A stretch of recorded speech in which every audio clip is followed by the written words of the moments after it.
Now we have the last two groups. We'll have goal number 2, our presenter, Wilberto S. Del Rosario. Group mates, please join your presenter. 3 of them only. All the members, please.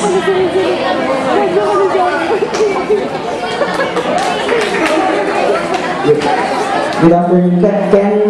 May I request the whole number 2 groups to please come in front.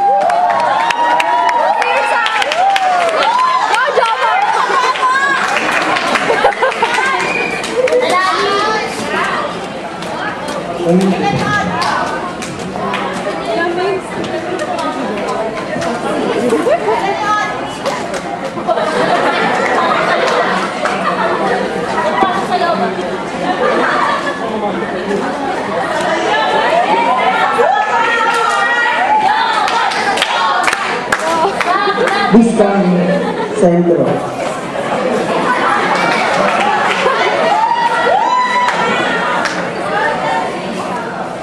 Good afternoon. We are the number 2, which is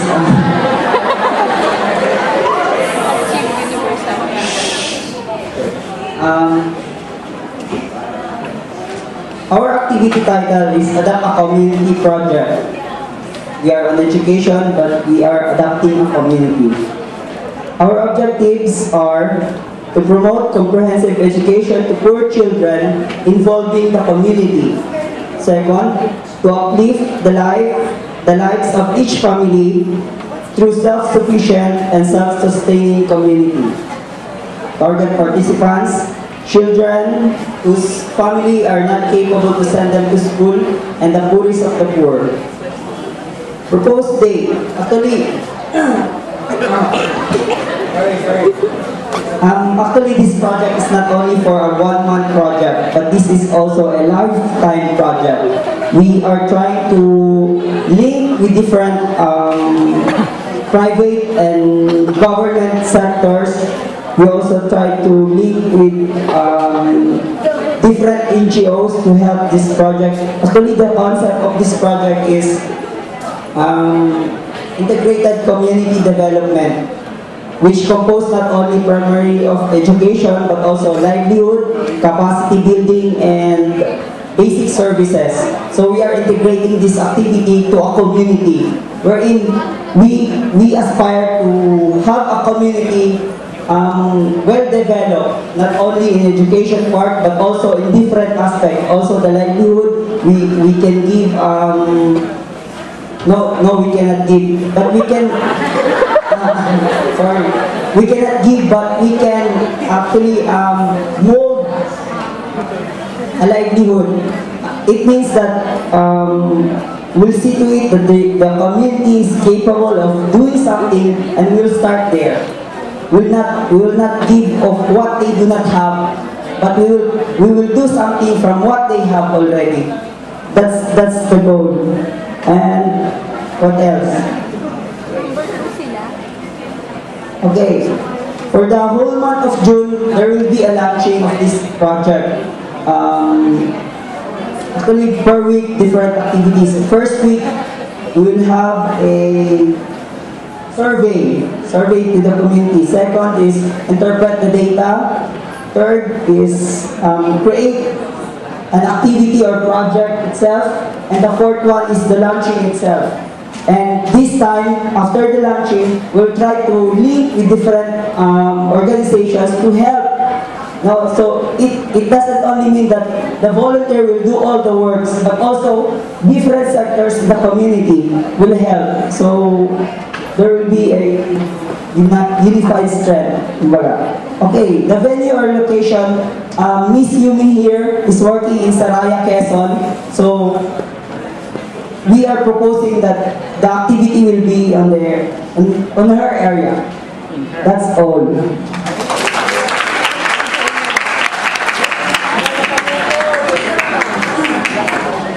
Thank you very much.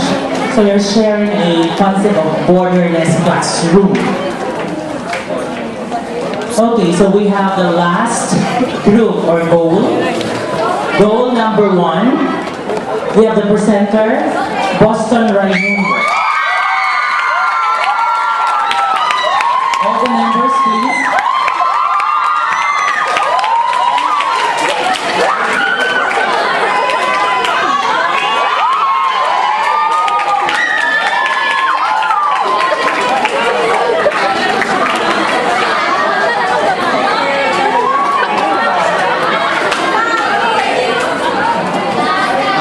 Good afternoon, everyone. Sa mga Pilipino kong kababayan, kung sakaling ang mic ay manginig, hindi po ako nanginginig. Pasmado ang mic, okay? Now, our topic is the goal number 1, which is eradicate extreme poverty and hunger. So, our objective here is that we will be able to employ volunteerism, to employ the skill building and the other stuff that would really empower people to be independent in themselves. Naintindihan niyo naman ako, di ba? Okay, that's good. Now, first, kasi naging timeline namin from January, it's like a year, one whole year. Okay, now, from January, gathering infos, it's like one whole month planning, kumbaga dubuan ng pagpaplano talaga. So, 1 month, we will be having to target areas, target activities, volunteers, agencies, and sponsors. So that we will have the rest of the reinforcement so that we know how we'll employ every resource that we have so that we could have a successful activity monthly or throughout school year. Now in February, we'll be having this fundraising as a variety show. Maybe we could employ the PNU Choral, or maybe we could have the Islam of PNU or other performing arts in our alma mater or whatever, so that we can get the funds that we need, so that we could really have resources to fund our fund our activities. Now let's go to March. The collection of used materials, used school materials. We'll be having the lead agency, DepEd or CHED, so that they can have reach out to the different universities and colleges so that they can accumulate the rest of the items so that it's either they can sell it, they can give it to other students that need it, and then when we send it, we will have additional funds for our activities. Now in April, livelihood seminars, that includes poultry, others, hindi mocha, tapos yung poultry, ornaments, handicrafts, and etc. Now, during that time, we will target the ones that are unemployed, the unemployed, the uneducated, and then we'll find the right speakers so that they could really train the people to be independent on their own. Because already, if you're unemployed, you don't have any job, so you don't have any income. So that's why we're trying to help them to rise in the difficult part that they're experiencing in their life.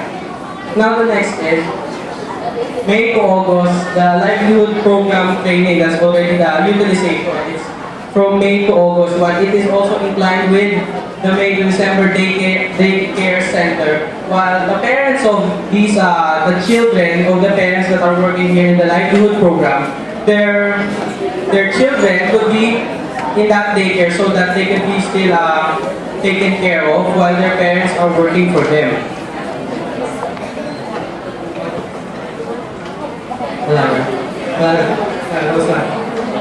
Overall,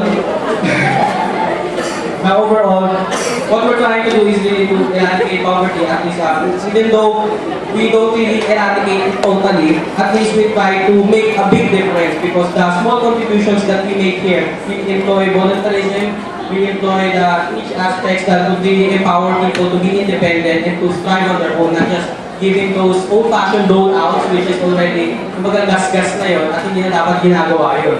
Kaya dapat, ang iyaan natin talaga, we need to build people so that they can build their own selves as well. something like that. And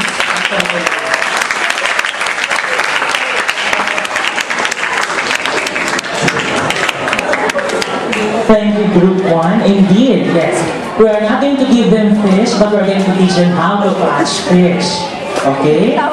Thank you very much.